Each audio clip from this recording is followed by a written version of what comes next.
Hey everyone, welcome to the Speak Easies podcast. I'm Grady Thomson, and if you haven't been keeping up with us on Instagram, then this week we are testing out a new format with shorter content, but we're going to be focusing on one topic this week. And this week, I want to talk about carbs. Not really about our diet per se, but how they have affected humanity. Because you may not know this, but they really have. Basically, all great societies are built on some sort of carbohydrate. And here's what I mean. In the dawn of man, our primary source of food was hunting and gathering, which works to stay alive and to sustain a species. But the problem is that it's sort of unpredictable. You got to follow food patterns, where the animals go, seasons, what's growing where, and even whether or not you can eat whatever you gather, right? So it's sort of unpredictable. And if you live that way, your life is geared towards getting food and just furthering your species. Not much from there. But then suddenly this agricultural revolution happened in, I don't remember the year to be exact, but it changed everything when it comes to humanity because suddenly you can grow wheat, for example. And how is this a big deal? Well, because if you can grow wheat, then you have a constant source of food. You can make bread with wheat. And so in places like the Fertile Crescent, and if you don't know where that is, that's like Mesopotamia, the Middle East, essentially. If you can have a sustained food source, a constant food source, you can focus on other things. So in the Fertile Crescent areas, they had bread. Now they can focus on religion, art, the world, science. They can further their species and their nation as a whole. And you see that all throughout the globe. In China, rice was the big carb there. And sure enough, they had this expansive empire, and they were able to focus on religion and just art in general and society. And what you see around the world is that as humans start learning how to grow food and create more sustainable resources, they can focus more on building their society.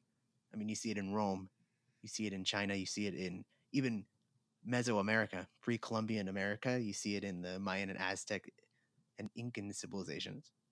So carbs are sort of this big part of human history that I think are sort of overlooked, but they are instrumental in creating a big society, a good society. Or by good, I mean successful society. Yeah, I think that's definitely true. But I have one question I want to pose to you, Grady, though, is are all, in terms of society at least, are all carbs created equal? Um, I mean, I don't know. I mean, just based off of, you look at corn and rice; those are obviously very different. Um, and I think corn is a lot easier to grow than rice. I know you have to grow rice in a big field, and you need a lot of water, and I think it's a big effort to grow rice. But that's just from the obtaining perspective. I think you're more talking about how they affect the person that eats them. Yeah, Um, and that's a good question. like knowing that all these carbs must inherently be different. How did they affect each of the societies that they were in? Is what I want to ask. Well, I think part of what affected the societies was m- beyond just the carb. It was also location. You know, you look at Rome. They were obviously built on, like I said, on the carb, bread and wheat, to be more specific. But even more than that, Rome was sitting on the Mediterranean, and so you have all kinds of different people to trade with, and so and just it being in Europe as a whole is it. You see societies springing up pretty easily because there is a lot of resources, and you're not too far from trading wise, you're not too far from Asia and Africa. And so I think that's why you see Rome and China, those great empires growing. They traded with one another and so forth. But in Yeah, like in the definitely. Americas, there wasn't as much of trading diversity. You know what I'm saying? So I think that's a big part of what affects your culture because um, Rome and China. I don't know if you guys knew this, but I'm sure you did. But they had the Silk Road that connected the two, Yeah, and obviously that helped both of their empires economically. But there wasn't, as to my knowledge, there wasn't something like that in the American continent. Obviously, the Aztec, I believe it was, they made great strides as a society. I'm talking scientific achievements that Europe, by the time they reached the Aztec Empire, they hadn't made those yet. Um, so this is not to be a put down on American empires pre-Columbian, but there yeah, there was being in Rome and China had its benefits. I mean, here's what I think. I think that I like the statement that great societies are built on a carb, but I don't know beyond starting the basic foundation, location wise and nourishment wise for food. I don't know the beyond that effect that the carb has. I think an argument could be made that societies, after being founded based on the prevalence of a certain carb, a certain food in the area, just developed in their own way. Like Rome was this huge empire, and they were very philosophical and very political and very militaristic, and the Aztecs across the globe focused on the skies and religion and other things. And I'm not sure if we can attribute these differences to the carb or location, just maybe that the way that the dice were thrown. Oh, definitely. Then and random chance is a big part of history. You know, bigger than it's a big part of history that it's sort of overlooked because the success story of Roman civilization and other European powers for that matter is because Europe is just it's a very lucky place to be to start a civilization because you have a lot of people around you. You have a lot of resources, you have a lot of different type of animals that you can domesticate. And that's not it wasn't the same in the Americas. To sort of give you an idea of the difference between a carb versus no carb society, you have Rome, of course, um, and I'm trying not to attribute all of this to carbs, but I what I'm basically trying to say is that that's what helped found start all this. So Rome, obviously, you have wheat, and so you can grow your society, and there's a lot of other factors, but that's a big part of it. And then to as a sort of as another example, you have um, tribes in North America along the Great Plains. They had to follow buffalo herds and bison herds, excuse me, to have a food source. And so their life was situated around following bison herds and getting food. And they couldn't stay in one place for too long. And so they just couldn't create the sedentary empire like the Romans could. And that's all because of chance. You know, none of them chose to have the environmental situation that they did. But that's sort of the difference that you see between carbs and no carbs. It's not like they could not have become an advanced society by like our standards with these huge strides made in like medicine and philosophy and politics. It's just the way that it happened that they didn't farm. They just had to follow bison. That they couldn't farm. You know, they didn't Yes. have the sources, the resources, the physical resources. They didn't have that in the Americas. At least in in the Great Plains was the example I was using.